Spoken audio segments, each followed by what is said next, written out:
Hey y'all, how you doing today? Hope everybody is doing good. Hope everybody's having a great 4th of July weekend holiday. And I hope everybody's doing well. As you can see, I have got a carburetor here tore apart, and I'm fixing to do a little more cleaning on it, and then I'm going to start assembling it. And I'm going to hope you all will watch and learn something from this, okay? Um, I want to share a lot of information with you here about assembling carburetors and how to do it and how to do it really well. Okay.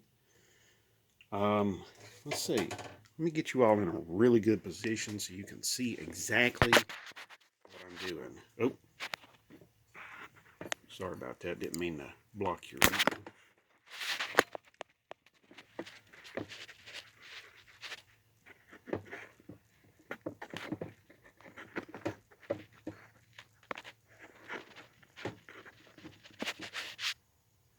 Okay. Now, this particular carburetor is going to go on my 360. I bought it a couple of years ago. I've already made a video on it, so just go back to some of the older videos and you can see a little bit more about it. Now, I've already been cleaning quite a bit on it, but as you can see down in here, we've got a lot of corrosion down in here. I'll tell you what, I'll get a light right here. I've got a fluorescent light up here that's just decided to be a jerk today. But as you can see, I've got some corrosion down in there. This thing was really, really bad caked when I first took it apart. There was a lot of trash in there. So, yeah, it was in bad shape. But, go ahead and start cleaning here.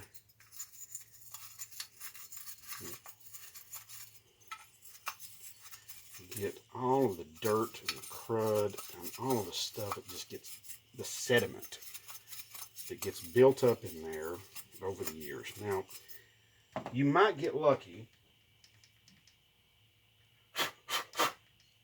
as already some stuff came out. I'm glad I did that. You might get lucky, and you might be one of those people that grabs a carburetor off of something, off of a junk car or something like that, open it up, and it's just as clean and as pretty as can be. But you might not be so lucky. You might be one of those poor guys that, well, you're like me. Okay? The main thing about cleaning and rebuilding a carburetor is just that, clean it very, very, very thoroughly. I cannot stress to you how important that is. Now, you saw me blowing in this. That brings up a good point. I'm blowing all the trash out, and there's actually quite a bit of trash. I don't know. Let's see, let me get my light again. I don't. If you can see, there's a little bit of trash down inside there now. It's a little bit better than what it was. I'm going to use some brake parts cleaner to help clean this out. But before I do, I'll use some safety glasses. Very important. Very easy to get stuff in your eyes. I'll clean these up here just a little bit first. At least wipe them off. Very easy to get stuff in your eyes. And let me tell you something. Carburetor cleaner, brake parts cleaner, it hurts. Hurts like hell. It gets in your eyes. So do not get it in your eyes. Burns, burns, burns, burns, burns. So don't do that. Okay?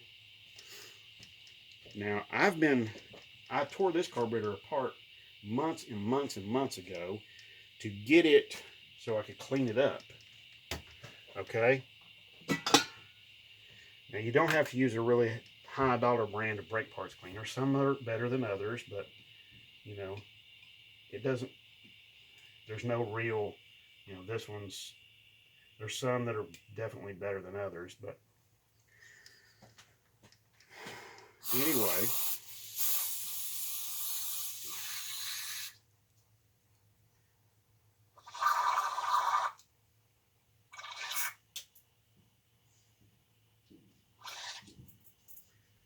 Okay, you probably couldn't see what I was doing there, but what I've got going on here is I'm cleaning this up, the fuel bowl here up. And the fuel bowl is where most of your deposits are going to wind up at. Okay? That's where most all your deposits are going to wind up at. They're going to wind up in the carburetor. Okay? Very important. Get that crap out of your carburetor. Very, very important. Alright, so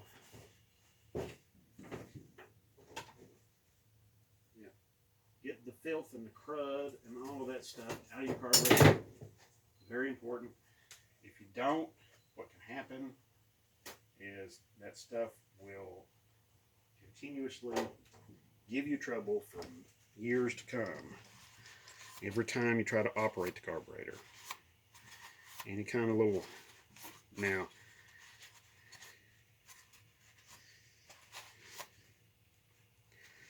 that's what you want to do. You just want to get rid of all of the crud and the filth inside the carburetor.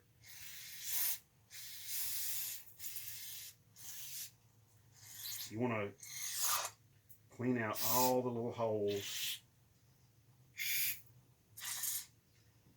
And you want to make sure everything is flowing freely.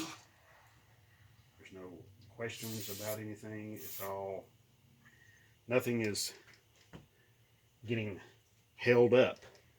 No fuel is getting held up anywhere. It's all able to just come on out without a lot of hassle. Without blockages in any of the passages or ports or anything like that. That is very important. Also, too, the vacuum ports being clean, too, because carbon deposits can get in those and have a detrimental effect on the operation of the carburetor. So it's very, very important.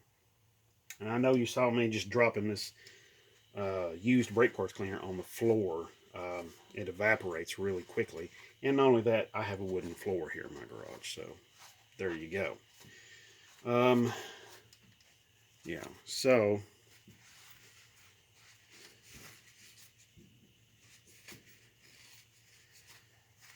Now I've had this one, let's see,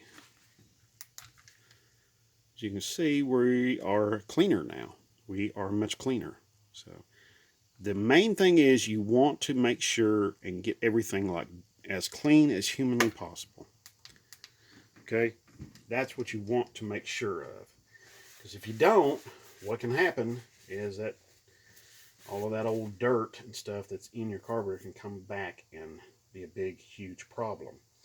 Now, of course, I've already checked my float. Okay, I've already had it in some fluid and held it down, made sure there's no air bubbles coming out or anything like that. This is pretty well ready to go back in. Okay, so I'm going to go ahead and I'm going to set that here inside. This carburetor in particular is a Stromberg. But I've got one other part I got to put down there. I actually got 2 or 3 parts I got to put down in there. This carburetor is a Stromberg model WWC. This is Bendix Stromberg. So, there you go. All right. Let's see. Oh, here we go. That part is going to play a very important role. Let's see. This goes down in there. I'm going to go ahead and put this down in there. One tech tip I want to share with you all, and that is gaskets. Okay. Of course, we can't get the carburetor to work right without gaskets. One thing you need to be keenly aware of, and if you look here closely on this one, you can see this has got some shiny bits on it there. That one is actually covered in oil. Now, before you turn your nose up and think that I'm some kind of nutcase or something like that,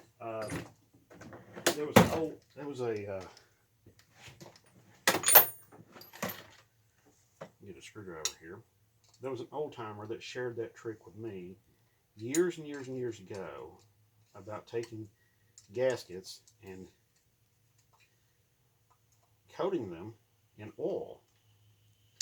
And what happens when you coat the gasket in oil is actually very, very simple. That gasket expands a little bit, but it also, the most important part is that gasket becomes it becomes much better at sealing. But it also, when you have to take it back apart later, even after it's been on there for years or whatever, it will just come right back off. There's no big drama or nothing like that. It just comes off and that's it. So what you want to do, of course, we're going to start putting our jets in there. Let's see, what size is this jet? Does it have a size on it?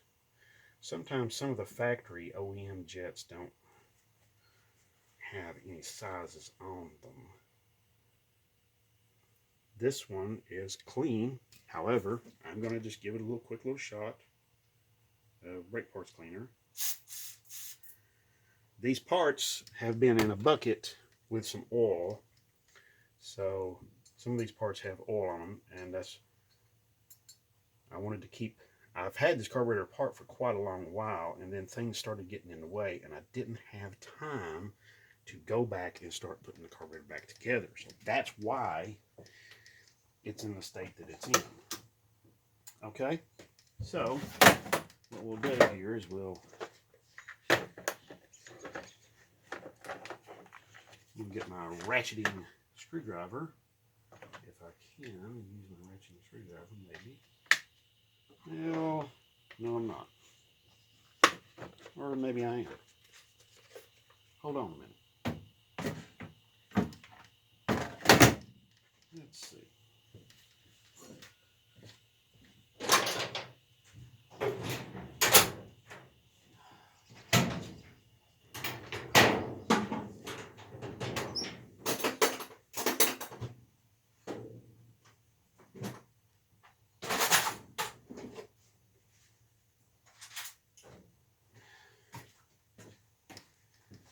Okay, I'm back.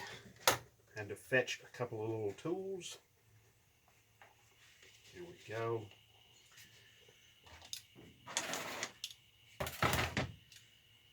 Alrighty. Let's see. Yeah, cleanliness in doing this is your main key. That's the main thing you want to do here. Now, I've took apart and assembled lots and lots of carburetors over the years, so I'm kind of well versed at this. Whoops. Didn't start down in the thread, just got pushed back up in the socket there, so I'll just start it in there by hand. There we go.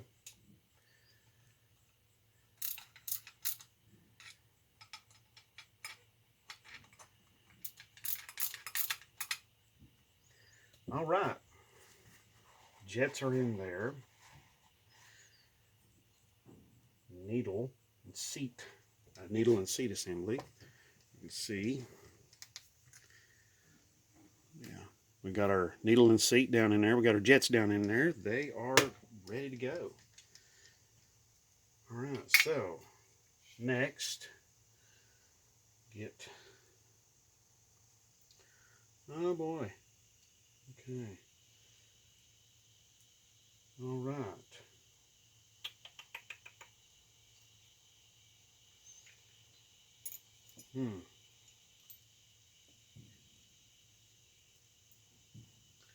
Oh boy. Okay, I have goofed up. I have goofed up big time. Well, maybe not big time, but I've goofed up well enough, haven't I? Well, I'll tell you what I'm going to do. I'm going to go ahead and put the float in. The needle that's supposed to go in here, I don't have it here. I've misplaced it somehow or another. I'm not sure how, but it is misplaced. So what I'm going to do is I'm going to get another needle and seat, another needle that will go in there and work with that. Okay. And then I'm going to put all that together. However, I'm not going to do it right now. You notice I just hand tightened that, so it's not super tight. But I'm going to continue to put the rest of the carburetor together, and I will get the needle and seat in there later. Okay.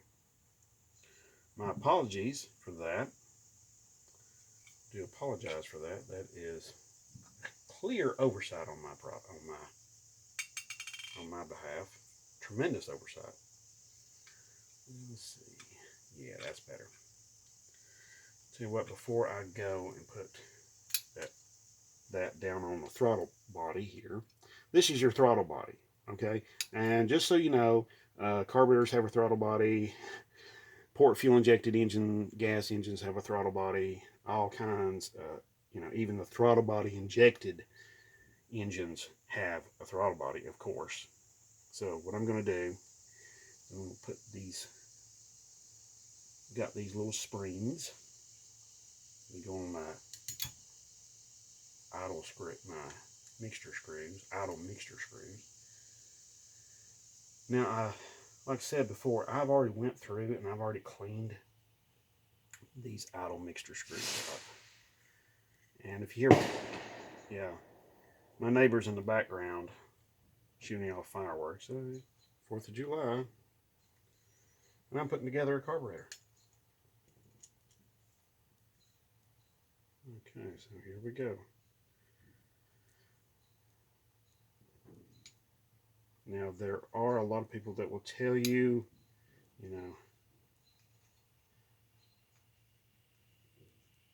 you can watch in that hole that's just above my finger. I hope you can see it. That hole right there, you can watch in that hole and you can see the needle actually coming into play. Now, keep in mind, these screws are for idle mixture only. Okay, so as soon as you tap the throttle and you move that throttle from idle, which is here, to as soon as you start to open it, all of a sudden these are no longer in play. Okay, so now also too, we don't have to torque these down or nothing like that. You just want to run them down until they stop. That's it. Okay, these are made of brass. They're soft. This material it goes into is soft. It's aluminum or zinc. You don't want to over tighten these. Very important. Okay. Main thing on a carburetor is you don't want to super over tighten anything on a carburetor. It's it's robust enough, but it's not robust enough for you to crank it down there to 900 foot-pounds or something, on the screws. It's a pretty good idea to just back off, and leave that.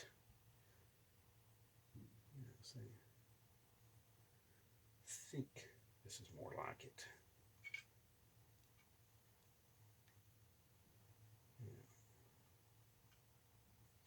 Although, let's see, let me compare this to the bottom of this.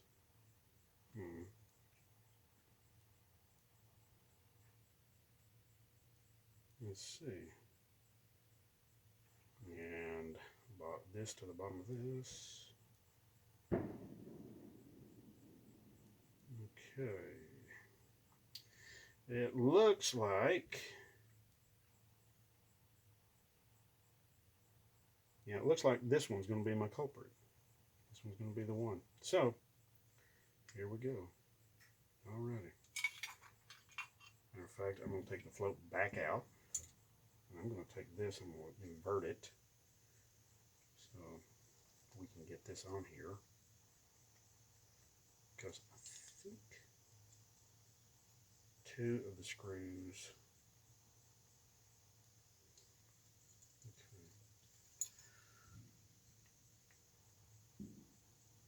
Okay.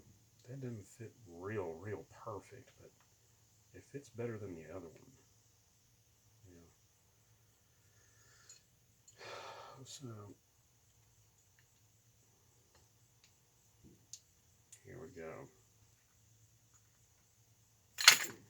Whoops. Now don't slip the grip either.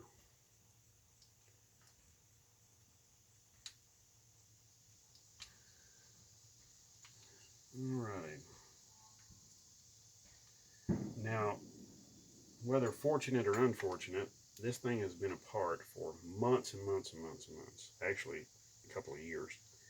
So, I've kind of forgotten how this thing goes together. So, I'm learning right along with you. Okay, so, isn't that wonderful?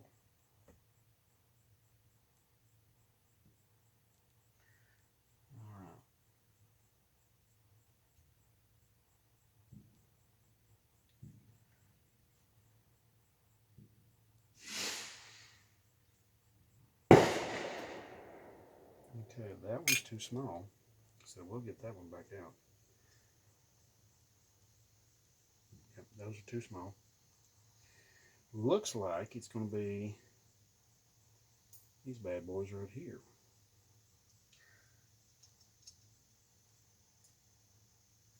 So we're going to put these two together. As you can tell, I hope you can see in the video. Oh, isn't that wonderful? I was going to move this over there so y'all could see it a little bit better, but okay.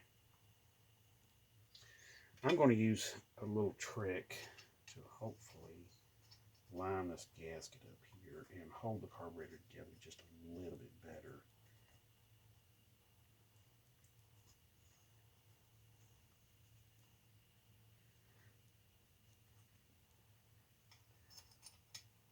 Let's see.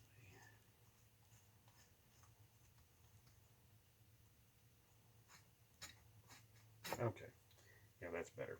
All right, that just helps align everything a little bit better.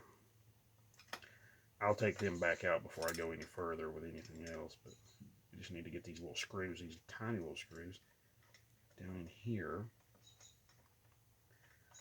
Of course, the screwdriver cannot get on them straight because of the way the carburetor body is made, so it's important to get them tight. But again, like I stress again, I'm going to stress to you again, do not over tighten. It's not necessary to over tighten to 900 foot-pounds or something like that.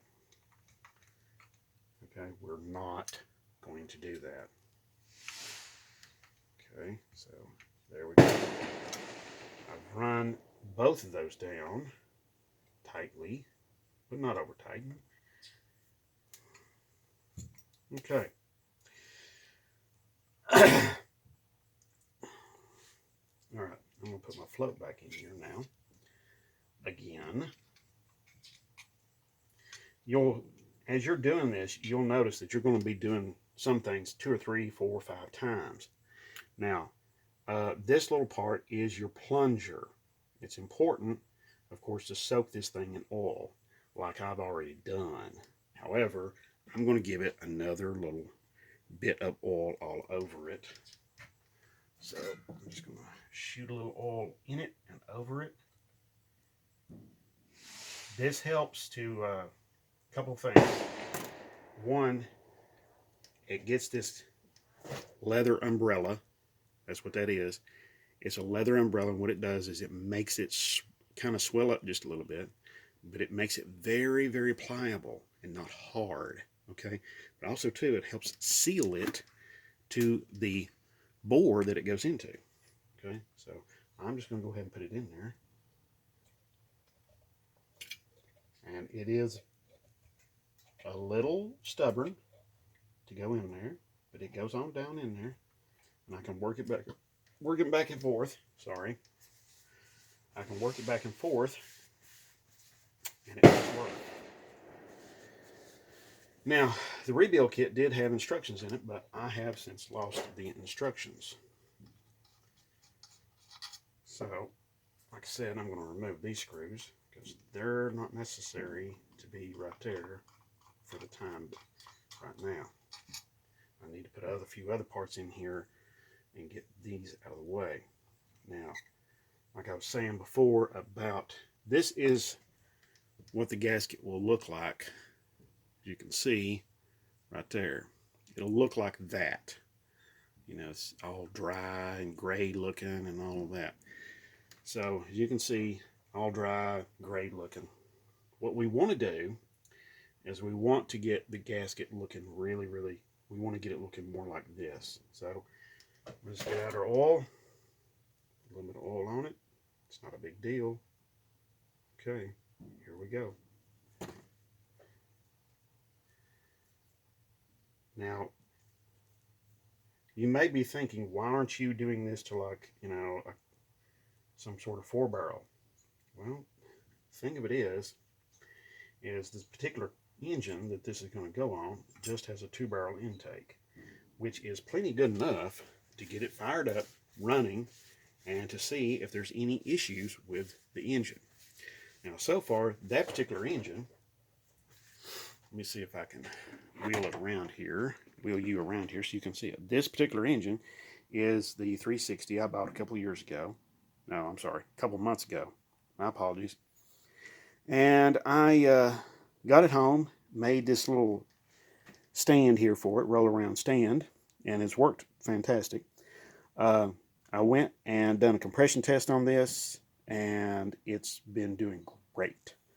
I did one compression test, cylinders 1 and cylinders 4 were low, and then I went and I put, all the rest of the cylinders were pretty good. Then I went and I put transmission fluid in every cylinder, let it sit for 24 hours, got the transmission fluid out, barred the engine over. Then I cranked the engine over to get any remaining transmission fluid out. Then I've done a compression test again, and the numbers jumped up quite a bit. It's really impressive. So I think this engine is going to be pretty good.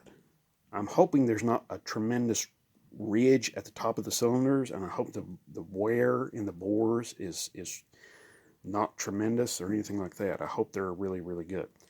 But I'll tell you what I'm going to do. I'm going to move this selfie stick a little bit closer so you can get a better view of what's going on here, okay?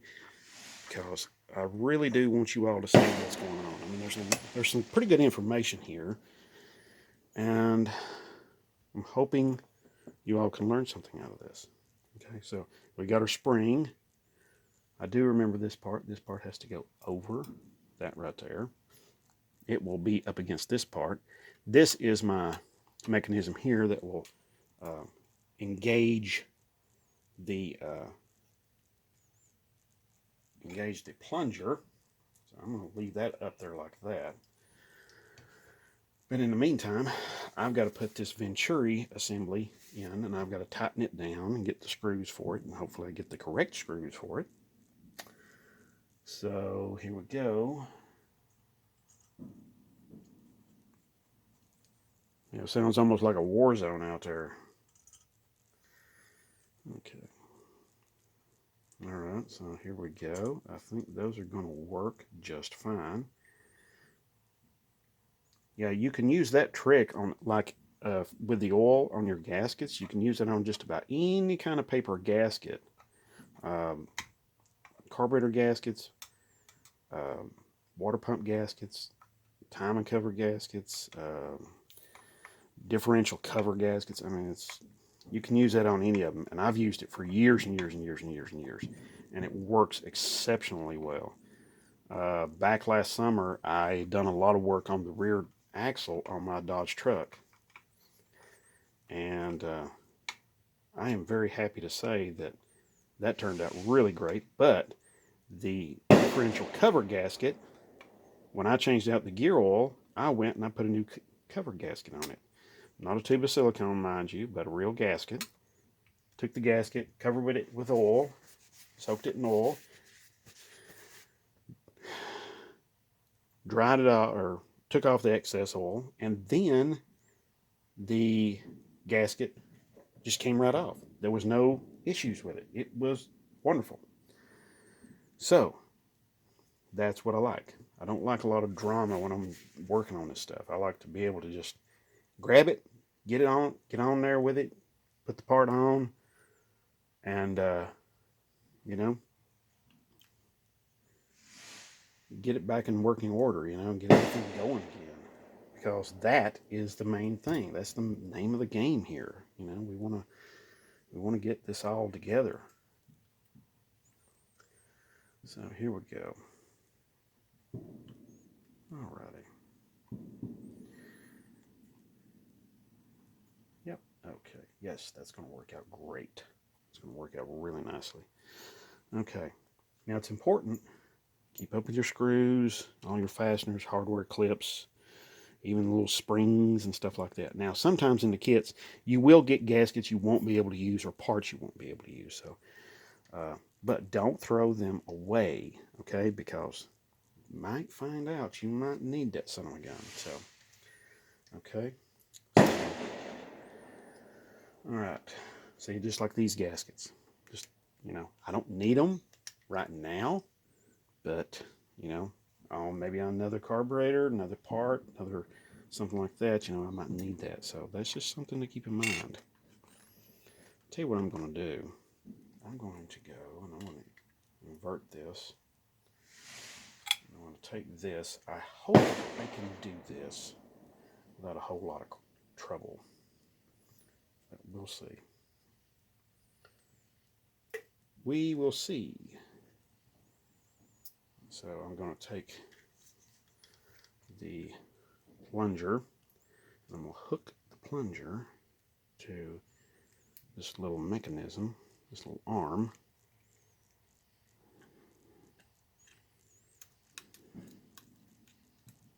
There we go. Yeah, that works out. That worked pretty good, I think.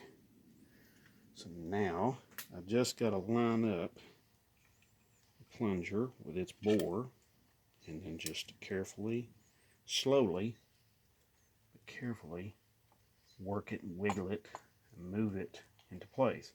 You don't want to like cram or ram this thing together, okay? It's not necessary to do that. It's important. Take your time, be careful,